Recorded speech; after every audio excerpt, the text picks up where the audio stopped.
Salam dostlar. Nəsiminin İraq divanından olan şeirin daha bir bəndinin izahını sizə verəcəm.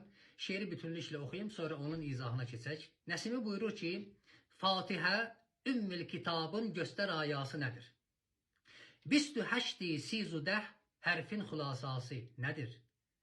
9 ata, 7 ana, 4 dayədən ver xəbər.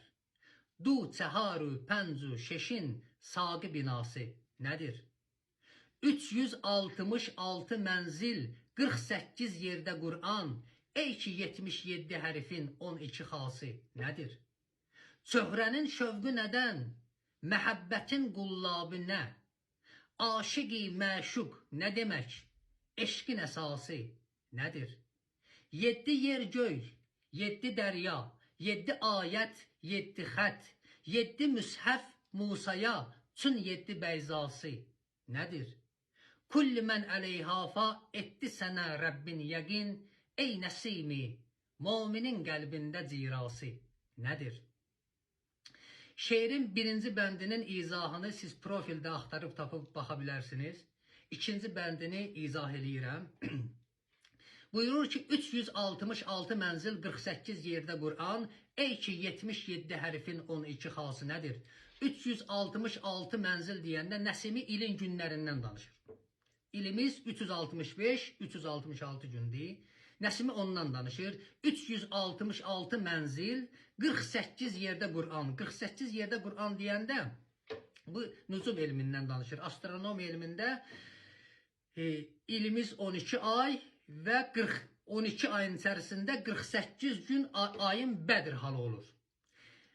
Astronomi elmində ayın hilal halı var. Yəni hilal, yəni ay nazik hala düşür. Ona ayın hilal halı deyərlər.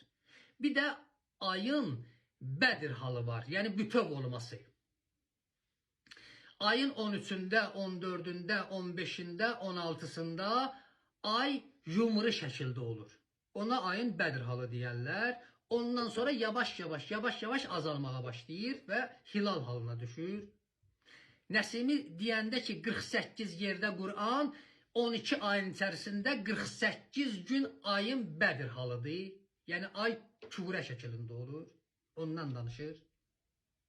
366 mənzil, 48 yerdə Qur'an, ey ki 77 hərfin 12 xası nədir?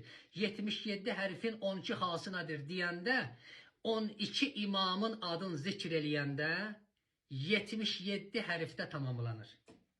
Barmaq hesabı indi çəkilişə baxan